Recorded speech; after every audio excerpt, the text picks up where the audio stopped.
Okay, already we have a first star of the program. The tradition that started with 3-star gasoline so many years ago and continues to this day. We already have, comme on dit en français, la première étoile, the first star, Jean-Philippe Lacasse in the chat. We were promised a better looking guest than Greg, and Greg is there? Greg wasn't supposed to be here today. Greg was supposed to be traveling, but then we got a message saying, I think I can make it.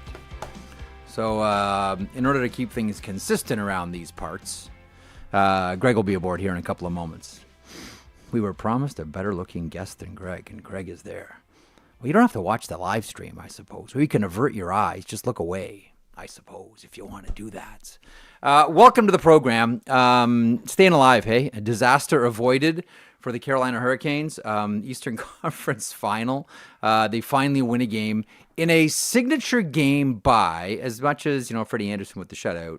I mean, that was a Jacob Slavin game. You watched it, you know what I'm talking about. Slavin was monster all game long. Really good game. Logan Stankoven continues to be one of, if not the best player, according to Rod Brindamore, in the playoffs right now for the Carolina Hurricanes. What does it mean? I mean, I don't know. Here comes all the coach speak, right? We don't have to win 4 games. We have to win 1 game 4 times. I mean, that's the sort of psychology of it if you're Rod Brindamore, trying to get the Carolina Hurricanes in the right headspace.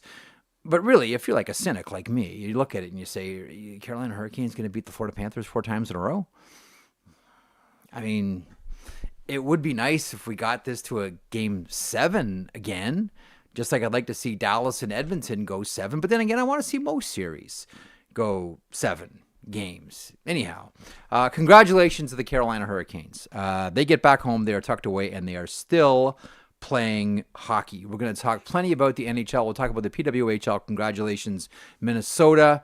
I want to talk about Garrett Rank as well. So while I'm teeing things up here, why don't we go ahead and talk to you about the Daily Outline, which is presented as always by our friends and partners at FanDuel. And we remind you, FanDuel, North America's #1 sportsbook app provider. FanDuel, proud to connect fans to the major sports moments that matter to them. Things like Game 4 last night between the Carolina Hurricanes and the Florida Panthers. Coming up on the program today, Greg Wyshynski, sorry, Jean-Philippe. Things happen. It's out of my control. Colton Davies as well, who's a junior hockey observer and junior hockey writer. Is going to be dropping by at the end of the program. Little time and temp, a little update on the Memorial Cup. That continues.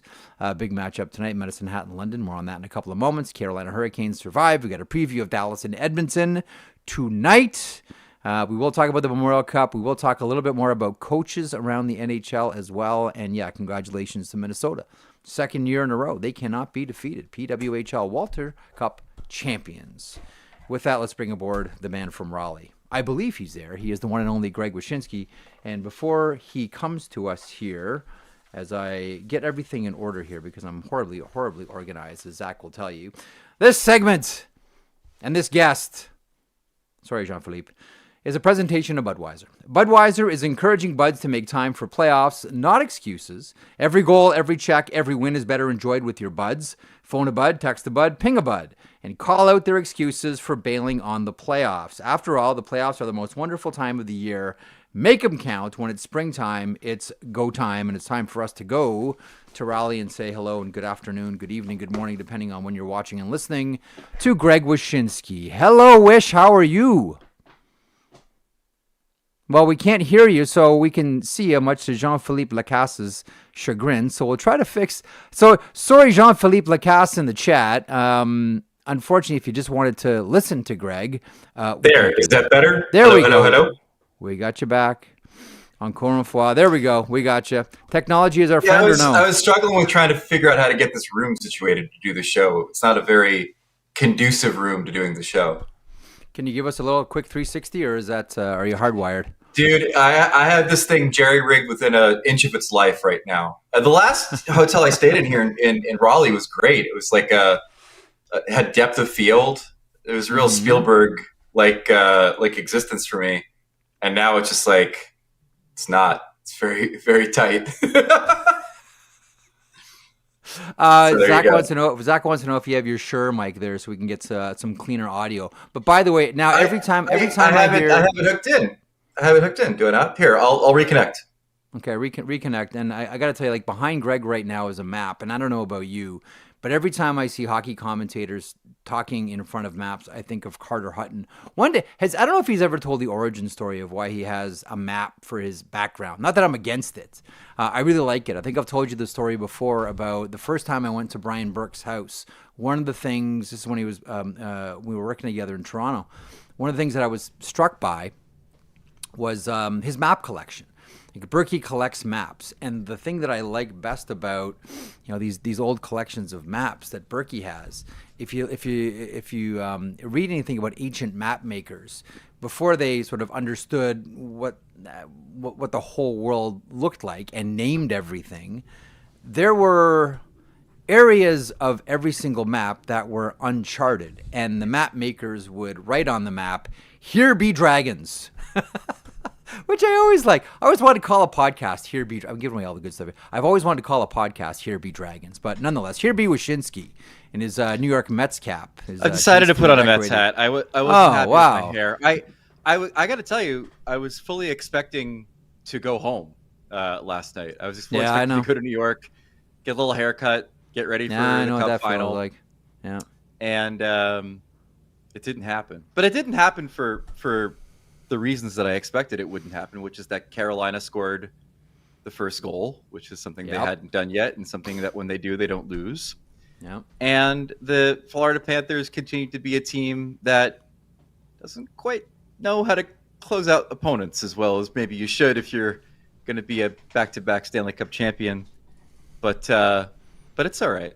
They'll figure it out. They might not. I mean, I kind of think that's going 6, Marek. I don't know about you. I hope it does. I really do. Like I'm that guy that wants everything to go 7, quality through quantity. I don't care. What's the old line? Quantity has a quality all of its own. Just give me as many hockey games as possible. That's what I will take. Like to me, yesterday there was a couple of things. One, it was about Logan Stankoven with an absolute rip of a shot. To your point, they score first. They're a different team when they score first. They don't have to chase the game. And 3, Jacob Slavin was awesome. Jacob Slavin was like of all the Jacob Slavin performances we've seen in the playoffs so far this year. To me, that was his finest. Agree or disagree? Agree. Do you know how hard it is to knock down Alexander Barkov? He's strong. He's big. I know. That guy's a bag of cinder blocks. And he did it last night, and then after he did it, he skated to the front of the crease and made 2 plays, and then cleared the puck. It was like 1 versus 5 last night in that one regard with the way that he played on that particular sequence. He was great. I don't know. I've covered this series now for 4 games, and I think Paul Maurice probably said it right last night, which is that the Hurricanes are not nearly the pushover that many of us have kind of talked around them being, you know what I mean?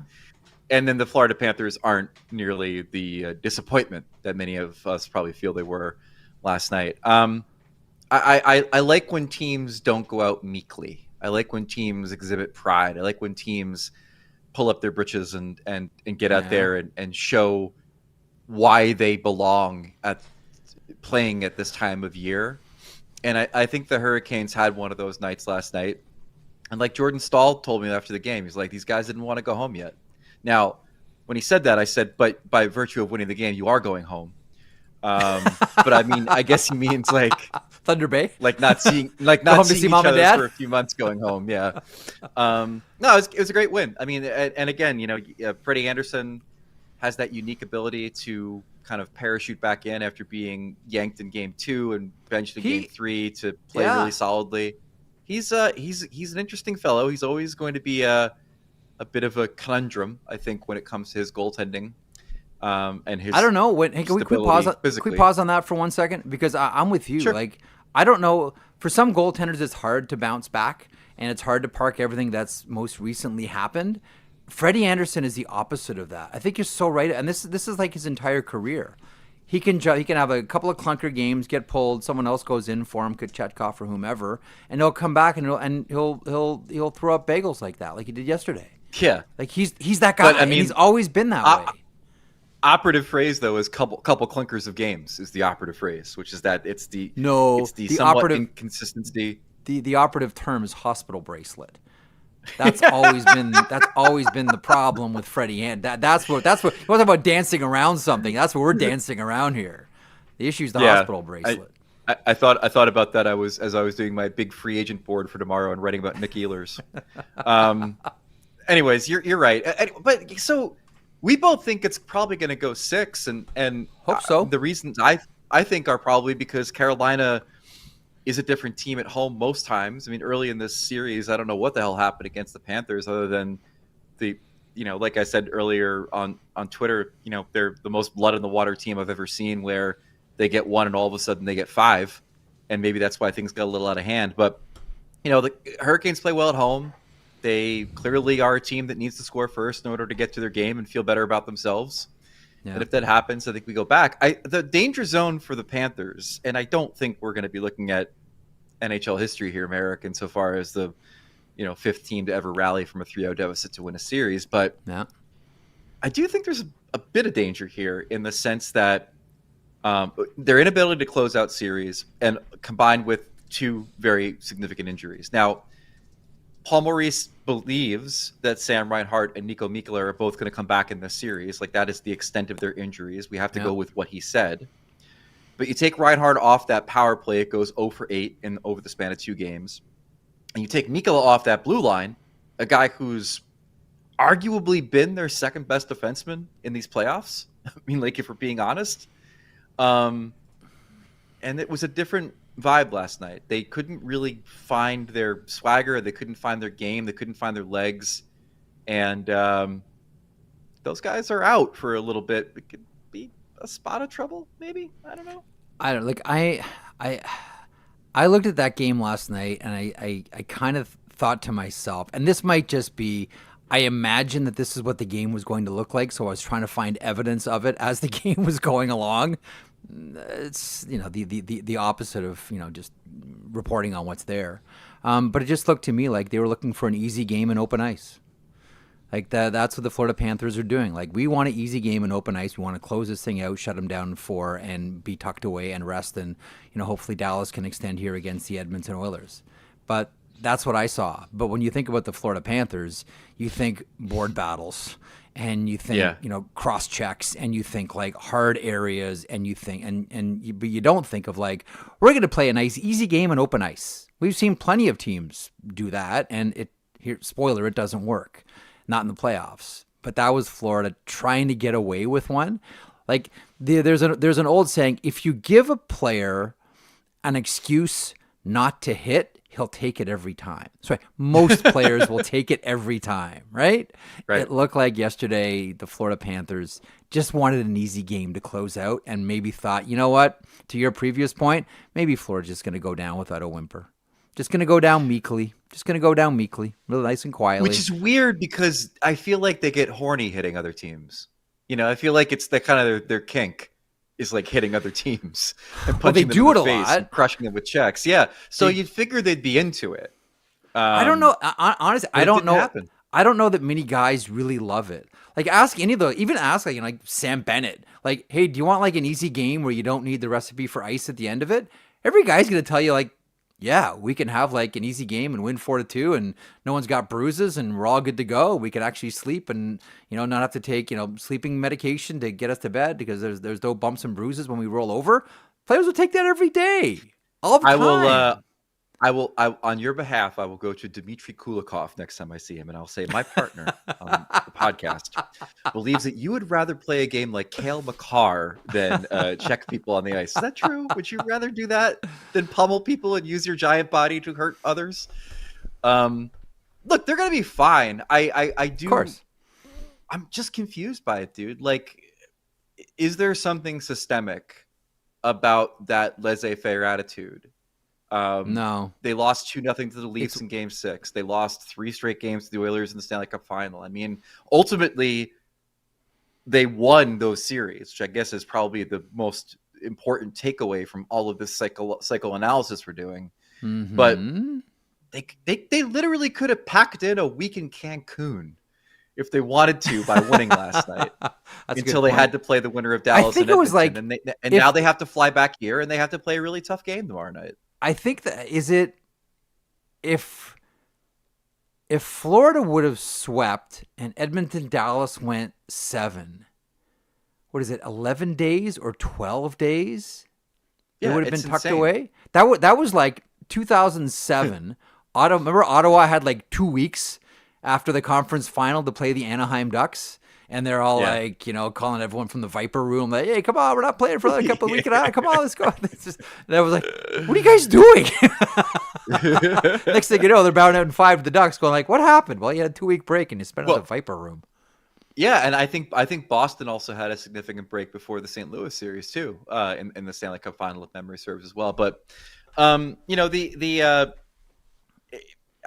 I don't know. It's funny. I was talking to my friends at TNT last night as they're doing this series and they're doing the Cup final, and I said to them, based on what we are seeing in Game 4 of this series, and based on what we are seeing through 3 games in the other series, wouldn't it just be like peak NHL to have this series be the one that delays the Stanley Cup final and not the Edmonton Dallas series? Like Edmonton waxes those guys in 5 games, and now we're in Game 7 between the Hurricanes and Panthers. Like that would be very peak NHL if that happened. One of the things we've been talking about the last couple of days here on the program, even going back to last week, is this idea that, and it's funny because I was talking to one scout this morning who was listening to the show last night, and who said, I'm glad you brought this point up because I say this to our manager all the time.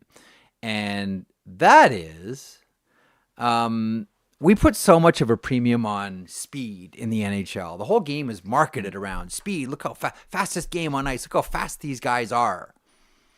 Can you please tell me who's fast on these teams? I mean, Connor McDavid is, certainly. Kasperi Kapanen is.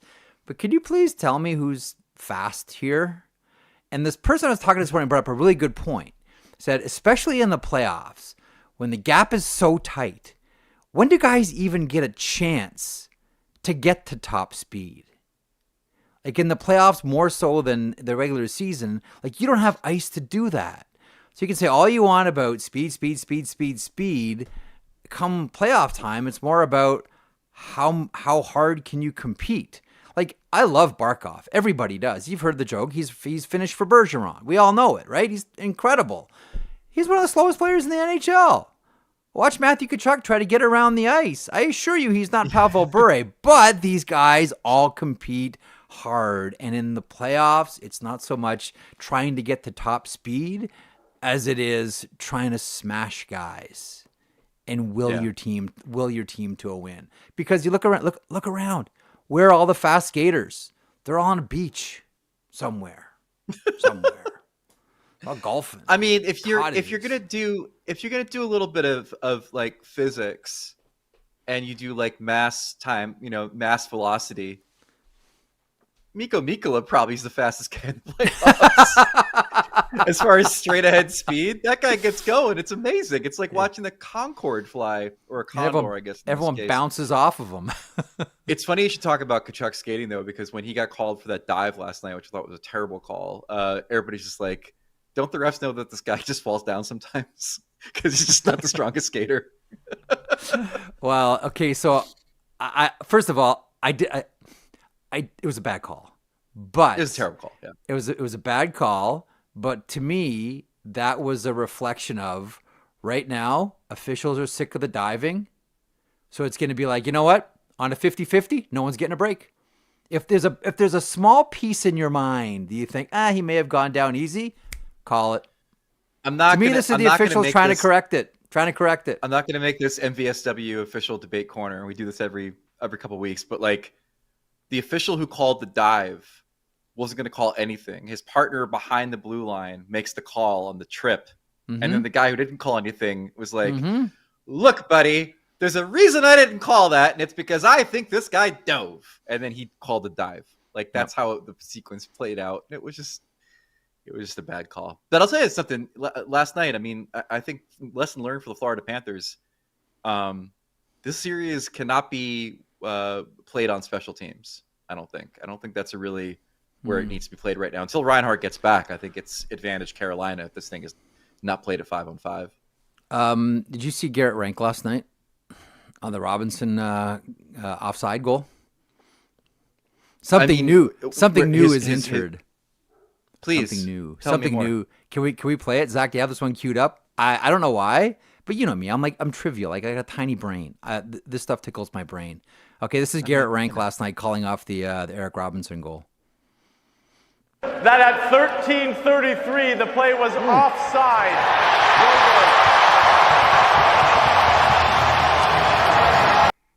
Is that the first timestamp? Is that the first timestamp that we've had? I noticed think that it is. too. I noticed that too last I'm night. like, Yeah, but it makes sense though Garrett because Rank, nice. It's great, and it should be that way because part of the decision is you're rolling back the clock to when it happened, right? So I dig it. I like that a lot. I like it a lot. I mean, you know my thing about goal, good goal, all that crap. But Garrett Rank has introduced something new. Now there's I'm always looking for the guy that's really comfortable on the microphone who's going to raise the bar for other officials. And someone's going to mangle this. There's going to be an official out there that just chews on his tongue trying to get a timestamp in now. All of a sudden, Garrett Rank's like, all right, I'm out here in deep water. You guys are in the kiddie pool over here. You tell me when you come out. When you're out here to come out here with me and Wes on the microphone. There's going to be some dum-dum who's like, at 13:73. And he's like, wait, what? That's impossible. What are we? This is military time? What are you talking about? Yeah. Yeah, that was kind of fun. I don't know. I kind of felt like a kid at the wrong party for a lot of these playoffs covering the series. I mean, it seemed like all of the big Canadian writers were over on Edmonton and Dallas for obvious reasons. There's a Canadian team involved. And then B, the fans watching these series were just kind of, salivating over game one of the Dallas series and the way that Connor's playing and the Stuart Skinner story. Mm-hmm. And we're over here being like, did you hear Brad Marchand may or may not have eaten Dairy Queen? Can we have some attention over here on our series too? No? Just trying to find some you fun. Want to watch the good players? I'm surprised that we'll be over here. Nobody made more of a deal about Jonah Gadjevich shooting the puck at Scott Morrow yesterday. At the end of the game before he got chucked. I'm like, anyone gonna mention this? I know it's nothing. It's really funny. It's not exactly Gostisbehere on Marchand or Niedermayer or Alfredson on Niedermayer in 2007. But it was really funny to see how the Panthers handled the Gostisbehere situation with Tkachuk, though. It was just they're all just it happens, man. Aaron Ekblad was my favorite. Aaron Ekblad's like, well, how is it any different than blocking a shot? All right, well, I mean, you're gonna throw that logic at us. I guess you've got a really good point there, Aaron Ekblad. I do suppose. Anything you want to add onto last night's game, or can we shuttle off to Edmonton? Anything Bob played really well. I thought Bob played really well. I thought he's been good all series. To Stankoven. Yeah, he's been good all series, but last night I thought it was going to be one of those the Panthers eke out a 2-1 win, maybe in overtime, and it's a Bob game. But they couldn't muster enough offense. I don't know. I was happy for Rod Brindamore because he's a difficult man to speak to when things aren't going well, and in particular when the team isn't following the template that's there for them to follow. He is exasperated. He has no answers for when, a guy like Svechnikov in game 3 kind of just goes off on his own and does whatever, or game 2 it was actually, and goes and does whatever he's going to do. He doesn't have an answer for that. And so I felt good that for a team and for a guy that had been really maligned in this series, there was at least some proof of concept that what he does can work when they score first. When they don't score first, they're effed. But when they do score first, they're quite good. You know what I think? You know what I have a strong suspicion. And again, you're there. Maybe ask him in a candid moment. I don't know if he'll say it in front of a microphone. Maybe he has. You know what I think really pissed him off? When Matthew Tkachuk went at Sebastian Aho in game 3, chased him down, grabbed him, threw him down, punched him. Florida Panthers players, went out of their way to grab a Carolina Hurricane player. Just it was like old school. It was 1970s Flyers and Bruins. Everyone grab a partner. Grab a partner. Nobody got in there to help Aho. I think as a coach, that probably really, really bugged him. And I don't know because I'm not in the room, but I wonder if that was strongly mentioned to the players on the Carolina Hurricanes that Sebastian Aho just got mugged by Matthew Tkachuk, and you guys did 2/3 of the square root of sweet FA about it. I think I not only was it discussed with him, and we talked to Rod about it too, and he mentioned that he wasn't happy with the response, but I think the players, in particular some of the veterans, identified that the lack of response there was a bad look. Taylor Hall in particular, we talked to him about it, and he actually used the term, it was a bad look for them to just allow that to happen without there being any retribution. And that was at the peak of the Panthers punch you in the face and then you punch back and then you get whistled for it. But at that point, the game was already out of hand. Like it was the scoreboard was telling you the game was over. 6-1. Yeah, the Hurricanes weren't going to rally at that point. So there probably needed to be some level of response. There wasn't. And I don't know, maybe that helped kind of coalesce things for them a little bit, because it really was sort of one of the lowest moments, I think, of their postseason was the fact that they allowed that to happen to Aho at that point in the game. Okay, Dallas, Edmonton. 2-1 Oilers. A really good second period by Dallas in that third game. A good 5 minutes, maybe 6 minutes in game one. But other than that, this thing has been all Edmonton. And as you mentioned earlier, the Skinner story has been incredible. It could all end. Yeah. It could all end. Like, we've seen it before. It could all come crashing down. But right now, the story is fantastic to follow. As much as we talk about Connor McDavid's feet and they're real fast, so are his hands. And then, like, I don't know, but Zach Hyman, again, he's the guy that can play up and down your lineup. Pucks go off his face, pucks go off his feet, and everything in between. And that's just like the game that he plays. Like, he's the most, and it's interesting because he's drafted by the Panthers. He's the most Florida Panther player the Oilers have. So we shouldn't be surprised that he's having this kind of success in the postseason.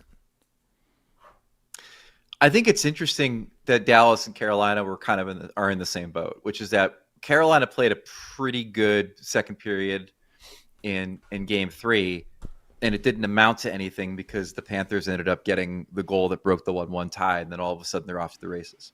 Yeah. In Dallas's case, they have absolute proof of concept now that when they play their game, play it well, they can control tempo. They can keep the puck. They can keep the Oilers at bay until Connor inevitably scores, because he will. The trick is, though, for Dallas tonight, and I hate making it this simplistic, but the trick is to do that without being down 2-0, right? Because there's a difference between taking it to your opponent where you've already spotted them a 2-goal lead, and then versus taking it to your opponent and then being worried that you're going to take the lead. And I think the real issue for me for Dallas in this series is that they've not done, outside of maybe a few moments in that second period last game, they've not had a single moment in this game where without it being an anomalous collection of power plays in game 1 where the Oilers are worried, that there's doubt. Like, they knew what game 1 was. They beat them pillar to post at evens, but then they had a bunch of knucklehead penalties and an unprecedented streak of good power play luck. But they go into game 2 knowing that's not going to happen again, and from that point on, they've just rolled. So I think the key to this series is Dallas playing like that in this game and retaking home ice and putting a little doubt into the Oilers, because they're confident across the board. And to your point, Marek, like, especially about their goaltending right now. And that's their Achilles heel. Like, it really is. And you've not tested him. No Connor Brown tonight for the Oilers. Victor Arvidsson goes in, and that Podkolzin, Janmark, Arvidsson line early in the playoffs were, like, they're really good. Leon Draisaitl talked about the depth this team has, and here comes Victor Arvidsson, and we're just interchanging one player for another. What did you make of that hit, though, by the way? Like, Alex Petrovic is an old school guy. Like, that hit on Brown was, first of all, it wasn't an illegal hit. It wasn't a head target, none of that. It was body and then head sack. That was as old school a body check as you're going to get. It was. Picasso. And I wonder, he's been a real cog for them. Once you start, I think Florida's a good example of this. Is like, once you start plucking away little pieces from the machinery, how does that affect the sum and total of the parts? Because he has been such a driver for them in these playoffs. I don't know. Dallas has shown a unique ability to do something special at a moment in which you think they're cooked.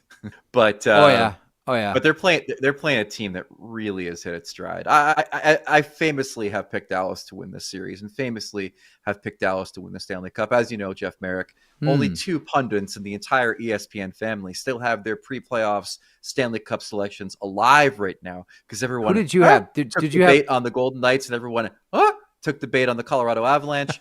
I had the Dallas Stars, and this is going to shock you. Florida Panthers. Mark Messier picked the Edmonton Oilers to advance to win the Stanley Cup. I know. You're saying to yourself, wait, why didn't he just pick the Rangers? Well, because the Rangers aren't in the playoffs, Marek, so he picked the other team that he would always pick.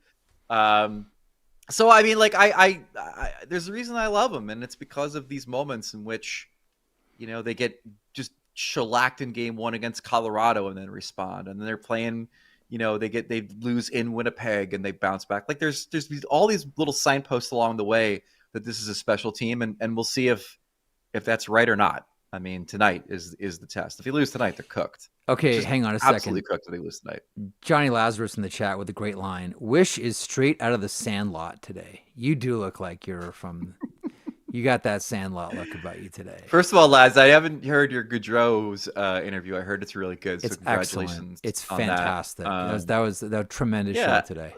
Listen, man, I'm out of my element. I got in late. I got up at 5 this morning to take a connecting flight through Atlanta to get to Raleigh, and it's like raining and it's terrible outside. And like I said, I was scrambling around trying to be like, what is going to make this look decent on a video? And the answer was nowhere. I nearly did it in the bathtub. But like, the lighting in there is pretty good. Might as well do that next time. I'll just sit there like, why not? Like Jeffrey Lebowski and sit there and do the show that way. The wish abides. The wish abides. The wish abides. Have a little rubber ducky. Maybe what did he drink? White Russians. Have a little White Russian. And someone nihilists come and throw a marmot in the water. Pee on the rug. One of the most viewed shows. Yes. You ever heard the theory that Donnie doesn't actually exist? I have heard that theory, and I just because I get to everything late. I just heard it like 2 weeks ago. Mm-hmm. that he doesn't. I like that theory. The theory. My favorite theory, and it's from a recent film. Did you happen to catch Top Gun Maverick when it was out? What do you think? Probably not. So, no. Folks in the chat know where I'm going with this. In the beginning of the film, Tom Cruise drives a supersonic, hyper speedy jet that basically explodes, and he somehow escapes the fiery crash of the jet. And it seems impossible because the jet is going so fast that if he were to parachute out, his body would be literally sliced by the air around it. That's how fast it's going. The rest of the movie is basically Star Wars, but also he makes amends with Goose's son. And you're saying to yourself, this is very idealistic. How did this all happen? This feels like maybe he's in Valhalla, and you're like, oh, that's right. Perhaps this is all just the afterlife. This is all just purgatory before he crosses over, him making amends with old friends and saving the day one more time. And I love that interpretation of that film, is that he dies in like the first 15 minutes, and the rest of it is just an afterlife vision of Pete Maverick Mitchell. Which leads us to Tomáš Tatar. As it does. Who's off to Switzerland. He's leaving. Eric Brandstrom going too, but Tomáš Tatar, former New Jersey Devil, close to your heart. Yeah. I'm still stunned at how much Vegas gave up to get him in the first place, only to not play him in the playoffs, because I guess they were rolling. And it got me to wondering, I'm like, okay, so Greg is coming on today, former New Jersey Devil, Tomáš Tatar. I wonder, and by the way, when you think Tomáš Tatar, which team do you imagine him on? Oddly, Montreal. Okay, so do I, because of Danault and Gallagher and that line. Yep. And the fan, Tomáš Tatar. So that's right. Of one of the greatest videos of all time. Oh, it's so good. It's fantastic. Of all, and of course, like spoiler, Peter Stastny's number one. Of all the Slovak hockey players in the history of the NHL, Tomáš Tatar, 496 points.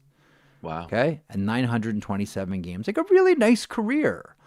Like he's like a season shy of playing 1,000 games.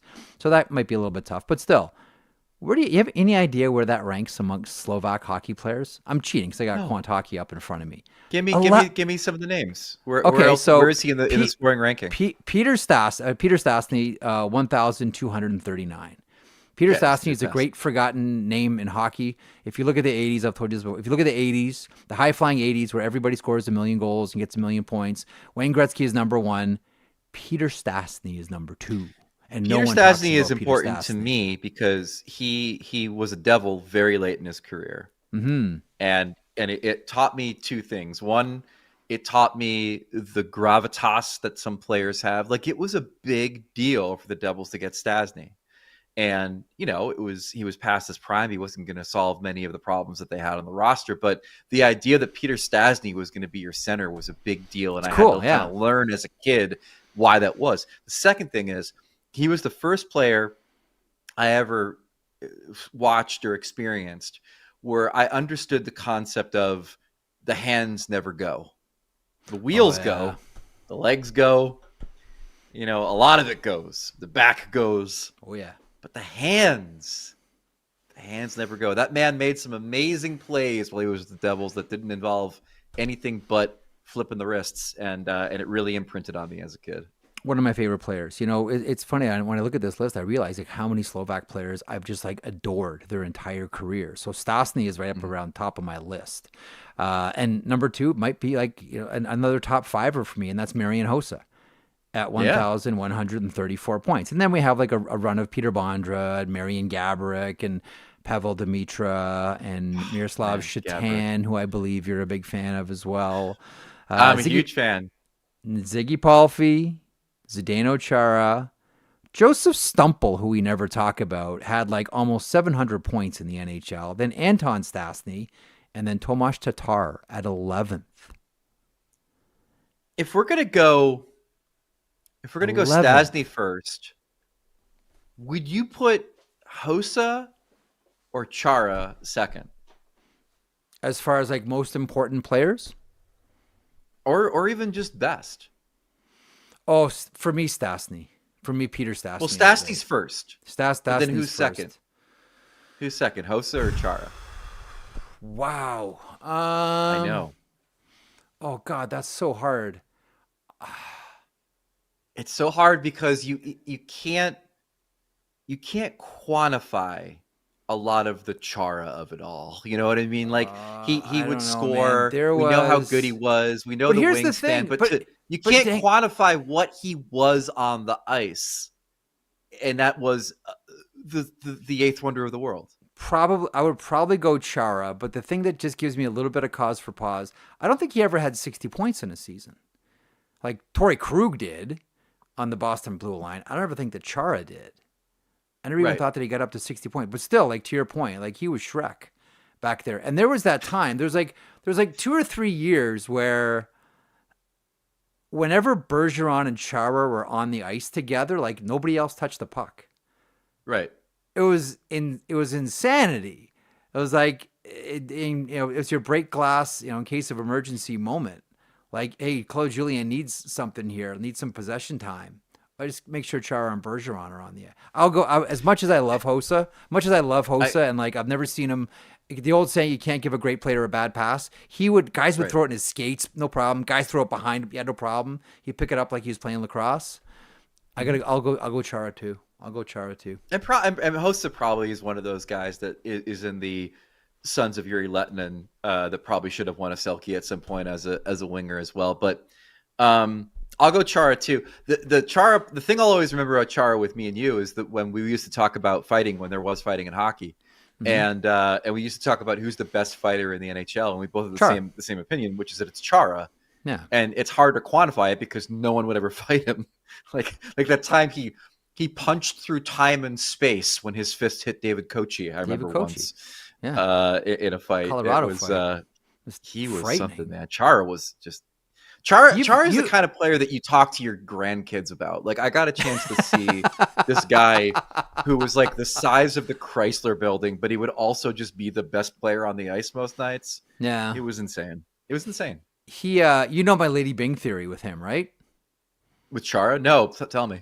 So much like we believe that somewhere along the line, like Marian Hossa should have won the Selke Trophy, I think that at least once, as a show of good faith, Zdeno Chara should have won the Lady Bing. That the NHL should have said, thank you for not killing everybody in the league.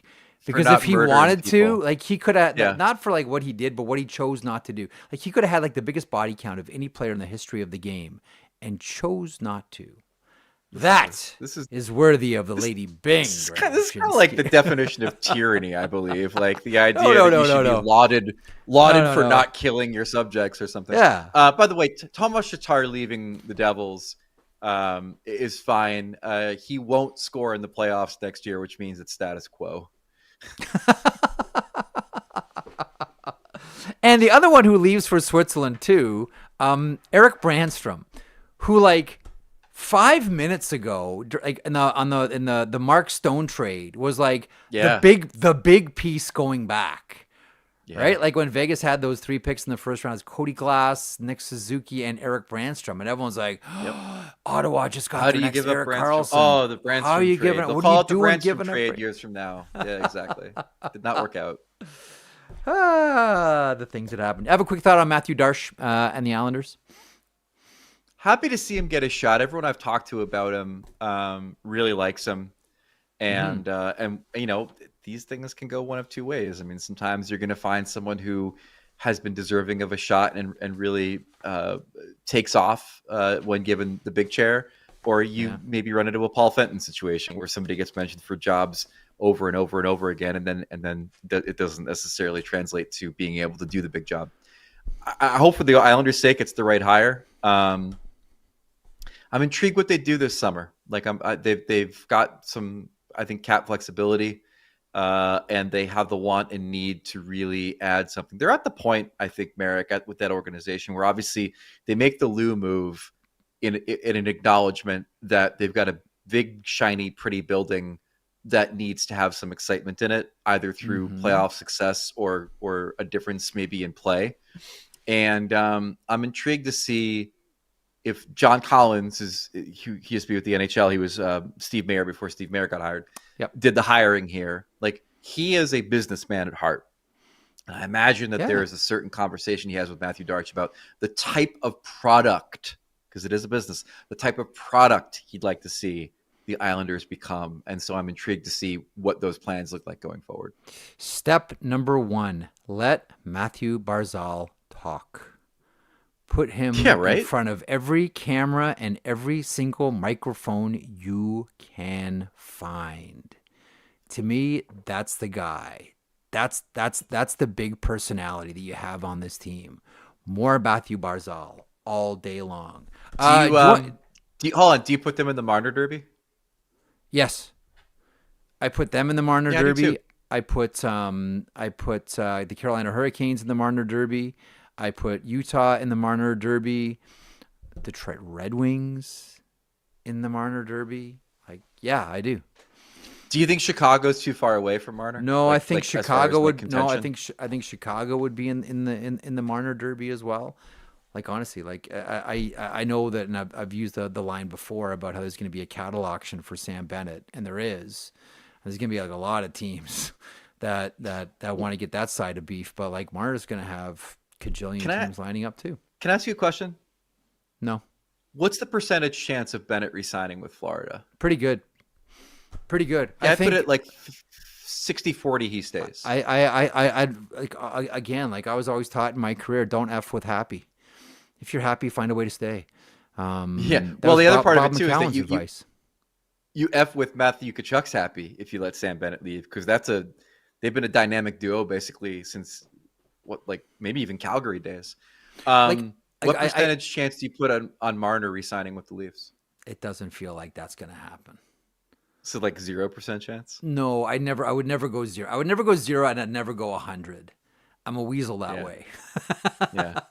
Yeah. So like never a 0 and never 100. But I can't. It was the whole I'm going to talk to my family thing. That was really what tipped it for me. I mean, we've been all kind of like parsing the verbiage of Mitch Marner and his postseason availability, but it was like, you're not sitting down to talk to your wife about how much the Leafs are going to give you to stay. Like you're talking to your wife about, hey, honey, what do you think about the schools in Anaheim? You know, that's why you're having that conversation. Chicago's lovely. So, you want to go for the weekend in Chicago? Chicago is basically Toronto. It's just, with funnier accents. It's funny. Toronto always wants to be New York, but really is closer to Chicago, hon.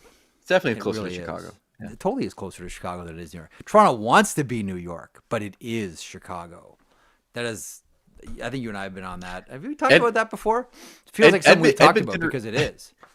Edmonton reminds me of parts of New York, but Which it's not parts? New York. Okay, I don't know, Marek. Oh no, the internet's breaking up. I can't seem to finish my thought. Okay, hang on. You want to do the email with me, or you want to punt? Because I gotta get. I can do the email with you, sure. Okay, I think we got to find one today. This, all right, this horrible camera shot. That's okay. You've done good. I like the Mets hat too, by the way. Time now for the Crispy Inbox, presented by the Ninja Crispy 4-in-1 portable glass air fryer. Meet the first of its kind, the Ninja Crispy portable cooking system. The power of a full-sized air fryer in the palm of your hand, so you can cook big or small batches. Just prep it, crisp it, serve it, and store it all in one. This is Greg Wyshynski, an all-in-one system that includes 4-quart, 6-cup Tupperware glass containers and 2 storage lids. The Ninja Crispy is thermal shock resistant and can go from frozen to crispy in minutes. With the Crispy Power Pod, you get the power of a full-sized air fryer in the palm of your hands. Yes, you do. The 4-quart container fits 4 pounds of chicken or veggies. Cook a personal-sized meal in 7 minutes in the 6-cup container. Max crisp, bake, air fry, and re-crisp with the Ninja Crispy. Greg is looking outside his window right now in his tastefully decorated hotel room saying, it's raining. Why can't I have a Ninja Crispy? You can prep, cook, and store anything from crispy favorites to one-dish meals. Look at that. His tongue is hanging out, folks. Visit their website in the link in the show description, and stay tuned for your chance to win a free Ninja Crispy. Greg wants one because he does not want to leave. I went from Fort Lauderdale, where it was beautiful by the beach, and now I'm in the rainforest here. It's insane. I was just thinking to myself, if I had a Ninja Crispy on the road, how better it would be for me than the constant processed fast food I've been eating at 2 a.m. coming back from these games. It's terrible. Greg Wyshynski starring in Sodium Wars as he travels going from restaurant to restaurant. Greg Wyshynski is going to have his own TLC show where they cut the side of the house open to get the man out by the end of these playoffs, the way things are going. Take the Ninja Crispy on the road. All right. The way to get in, the sheet at thenationnetwork.com is the email. Zach, we got an interesting one today. No, you know what? I want to do this one, but not this. I don't want to do that email. I want to do the other email that we got. But I do want to mention that one that we got from a fan in Wales, which is a really cool email. Do you have the original one, Zacharoo? What's all this then? Hang on. I don't think so. Okay, I'm gonna call the audible then. Oh no, you know what? My email is down, so I can't even do it. Okay, throw that up there then. We'll do that one. We'll do the other one in a second. All right, Jeff, Zach, and Wish. Congratulations to the Minnesota Frost from their newest fan. What a series! Which brings me to this. Many people accuse the Ottawa Charge of nicking the Calgary Flames logo. Fair. And the Boston Fleet of heavily borrowing the Whalers logo. Perhaps more of an homage. I would add greatness borrows, but genius steals. More on that on another show. But this one has gone unnoticed. The Minnesota Frost have cynically lifted the branding off the old Flintshire Freeze, now Deeside Dragons, from Shotton, North Wales. I'm here to let the world know. This is such a good one. I'm here to let the world know, and I hope you can help bring justice to the North Wales ice hockey community. Keep up the great work. Love the show. Shira from Liverpool. I hope I pronounced that. Of the two names that I gave out, I hope that I pronounced it properly. Is that a lift? Okay. Greg Wyshynski, this is more your bailiwick than mine. Is this a lift? The freeze and the frost. This isn't a lift of the Frost. However, I do notice a certain similarity to a recently revealed logo for the Utah Mammoth. Mm-hmm. They have incorporated part of this. No, I think the frost is fine. I think they're free and clear of this comparison. I mean, freeze frost. I understand the comparison. I understand the color. You can't say that they nipped the color from this team because purple is a foundational color in Minnesota, be it the Minnesota Vikings, be it Prince. So I appreciate the investigation. I appreciate the sentiment. I don't think we have sports plagiarism here, but I am kind of side-eyeing you, Utah Mammoth, for maybe borrowing your beautiful snow-capped mountains from that logo. Could we get that? You could pop that email back up again, Zacharoo. This is the North Wales Ice Hockey Community. Would you pronounce that Shira or Shira from Liverpool? Shira. Shira? Okay. Yeah, Shira so. from Liverpool. It's Shira. I don't know. What I don't know. Email us back because I'm very particular about things like that. I'm the guy that wants to go and talk to the players to make sure you get the pronunciation right. Did you ever hear the story about Caberlet and Caberla? Let's go. You want to hear it? Sure, of course you want to. No, don't bring up something and then tell me about it, please. Yes, tell the story. So this is years ago. So the Toronto Maple Leafs one year broke in 3 rookie defensemen. So Bill Waters told me this story, former assistant general manager of the Maple Leafs, who I used to do a show with, and Tomasz Kaberla, whose son, my son, now plays against in the GTHL. They got in a fight last year. It was pretty funny. Yeah, it was pretty funny. Wow. I'm like, texting my wife like, Brody's fighting Caberlet's kid. Anyhow, so they break in 3 rookie Maple Leaf defensemen. It was Yannick Tremblay, Danny Markov, and Thomas Caberlet. And Markov. Yeah, oh God, was he ever good? Oh, anyway, and Thomas Caberlet.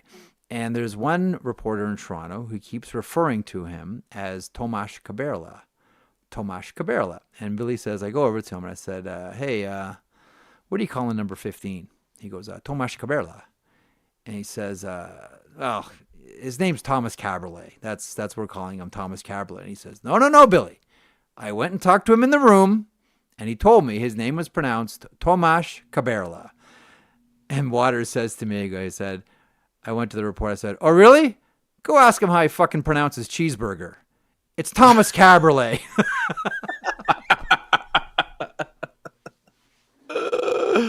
Tomasz Kaberla.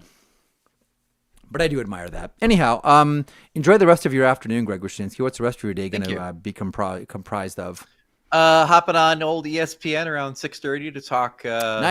Talk Dallas Edmonton, and a bit on this series as well. A little Conn Smythe talk too, and I think I'm gonna tear into a steak tonight before I have to do some writing about the Dallas game. So I'll be monitoring that game while monitoring, or not monitoring, as it were, my cholesterol. So is it Connor McDavid's Conn Smythe to lose, Greg Wyshynski?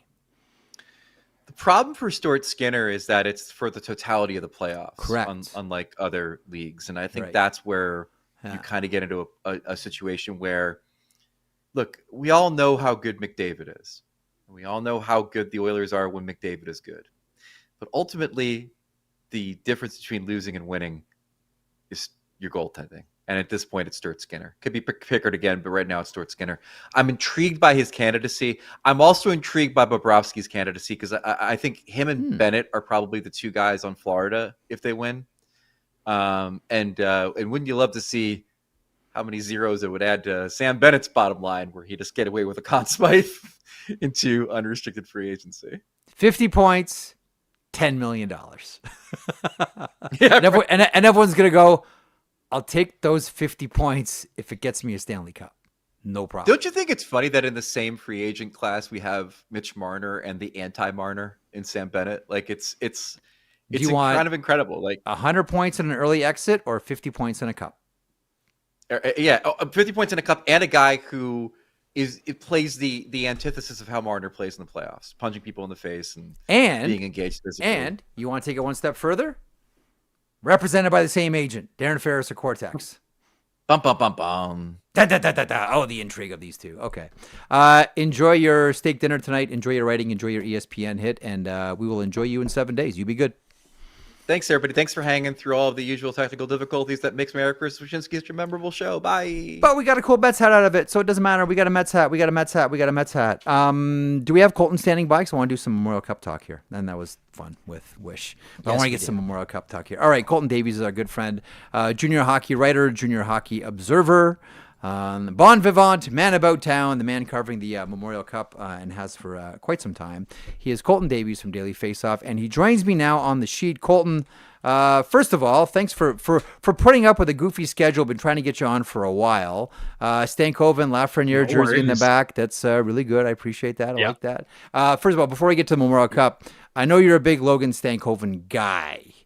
Your thoughts on what we saw last night from Logan Stankoven with Carolina and Rod Brindamore's subsequent comments about how he's been one of, if not the best player on the team? Well, I mean, I texted you that last night, right? That I think he's been one of the best players on this team, and it's about the impact that he's made already with this team, and that's something that Stankoven has been able to always do at every level. He's always been able to just thrive and be able to make himself an impact player, and that's what we're seeing in the playoffs. And especially with last night getting that goal and getting kind of Carolina started, that was huge. I'm still stunned that Dallas let him go, but that's a conversation for another show. Okay, Memorial Cup. So going into this thing, looked at it and said, okay, host Rimouski, real good team. Moncton, elite team. London, that story is well told, and Medicine Hat is loaded with stars, coached by the legendary Willie Desjardins. Said to myself, like, this is, at least on paper, one of the best fields I've ever seen. Agree, disagree? Agreed, 100%. It kind of goes back to like when I covered the Memorial Cup in 2023 here in Kamloops, there was a lot of stars, but I think this one is just jam-packed, right? Like there's so many superstars in this tournament, and you look at the coaches too, you look at the management, everything. There's just so much going around there in this tournament that it reminds me a lot of one of the first tournaments I ever watched, which was the 03-04 tournament, and as well as the 04-05 tournament, which is significant, of course, with London. And Rimouski. But for me, it's definitely one of the most jam-packed Memorial Cups out there. So I had Mark Hunter on the show yesterday, and so it was a lot of, some old stories from 2005 and that team, and talked about Corey Perry and that squad and some of the other players that he's had. And this year is like London just has these traveling all-star teams, whether it's Dickinson or Cowan or Haltonen, like go right down the list. And, they're 2-0. Met Hat is 2-0. They're meeting tonight. But as you watch it, and I know the games have all been close, but as you watch all of these games, for me, London is the one that's distinguished themselves in the field. True for you too, or are you still wait and see on Medicine Hat? I think London has gotten themselves a little ahead of the pack there, and no pun intended with Medicine Hat being a Tiger, but I think they've gotten themselves a little bit ahead there just because they've been there already, right? They were there last year. A lot of the same players are back. They've had the same chemistry for almost 2 years now. And you have guys like Sam O'Reilly, who's been arguably one of the best players for them throughout this tournament. So I agree with that.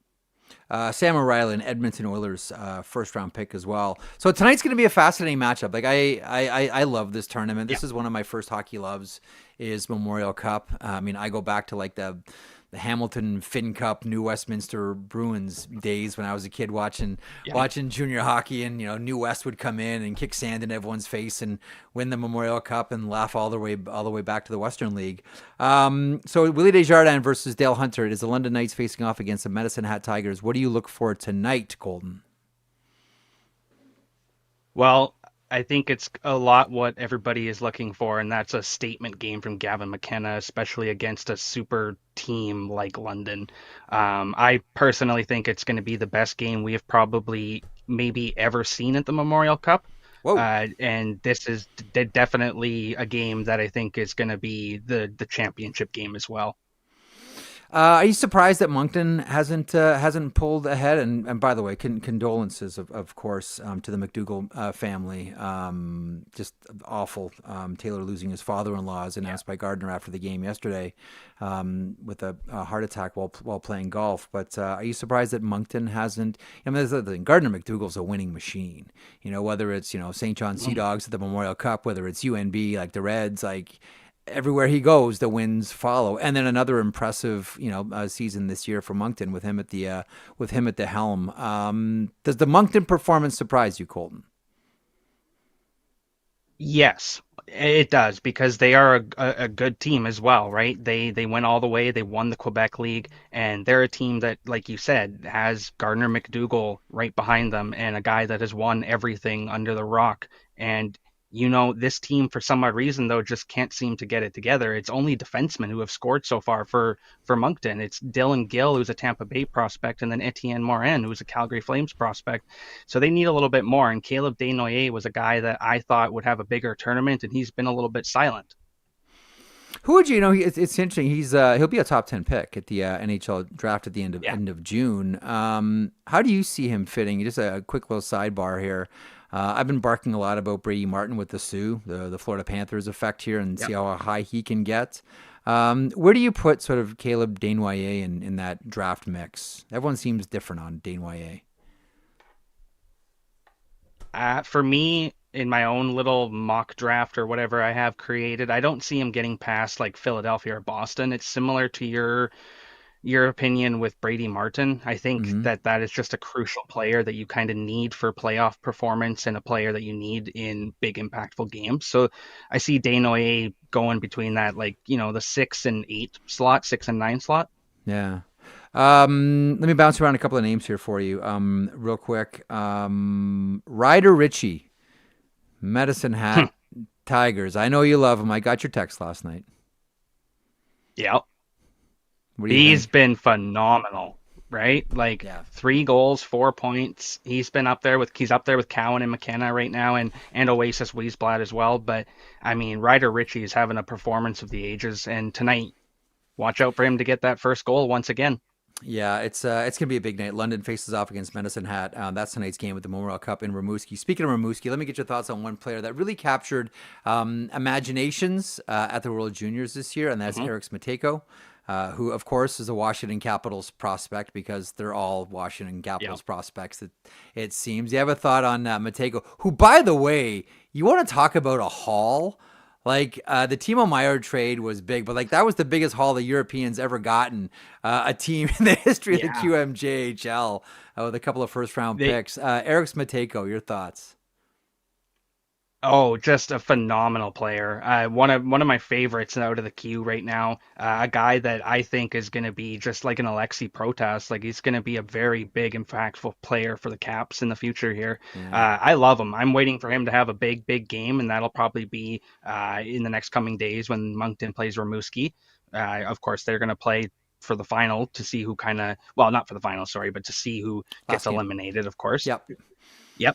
And fun fact, both of them are 0-2, right? So this is the first time since 1988 that the Q has gone collectively 0-4 in the Memorial Cup.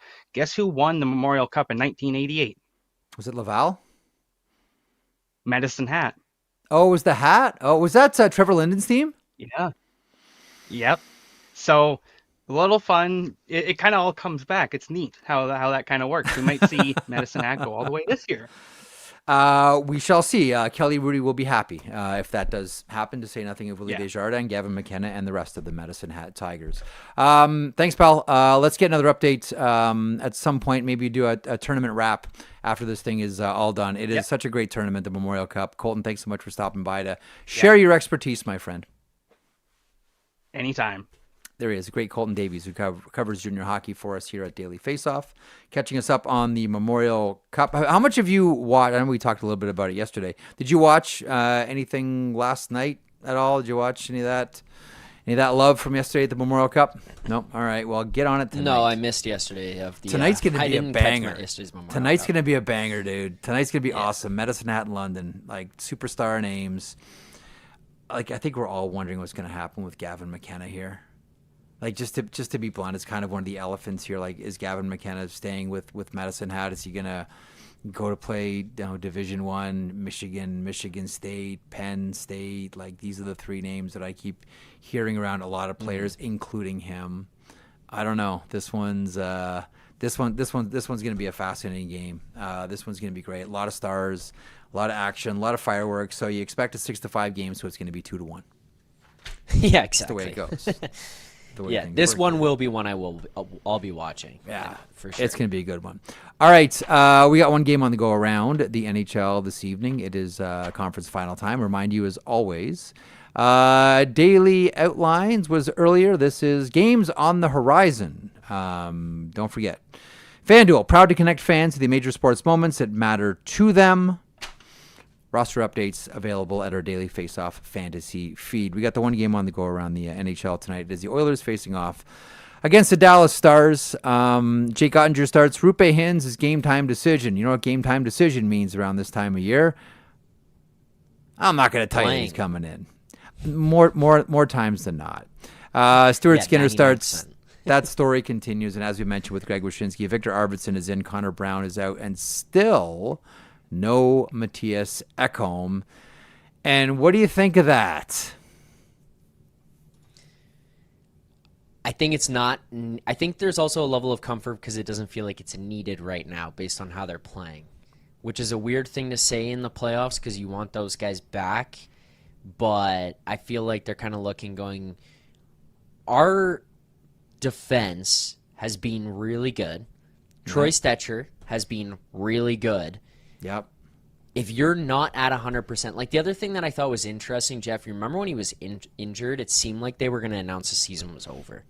Like they were going to come out and tell you that was it. So I feel like there's a part of this where Edmonton, their doctors might be saying like, okay, let's wait another day. And he's saying, I want to play. And they're like, well, we don't need you right now.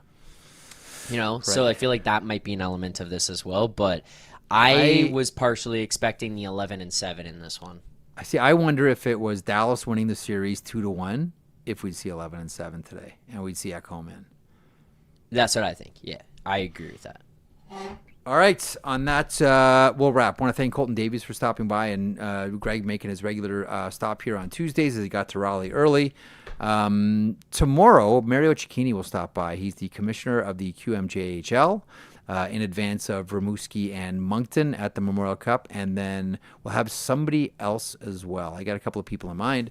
Follow us on the socials, and we'll bring that to you tomorrow. In the meantime, thanks to everyone in the chat. There was some interesting diversions in the chat today.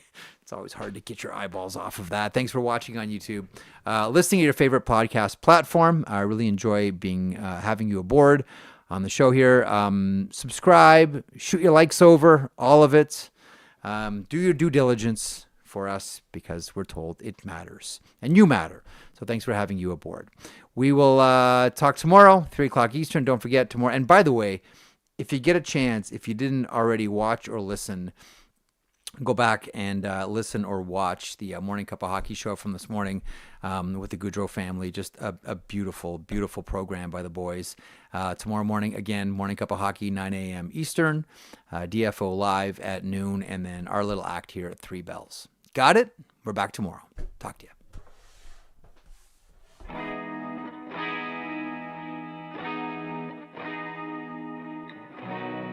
If you enjoyed that video, and we certainly hope that you do, please hit the subscribe button right there here at Daily Faceoff.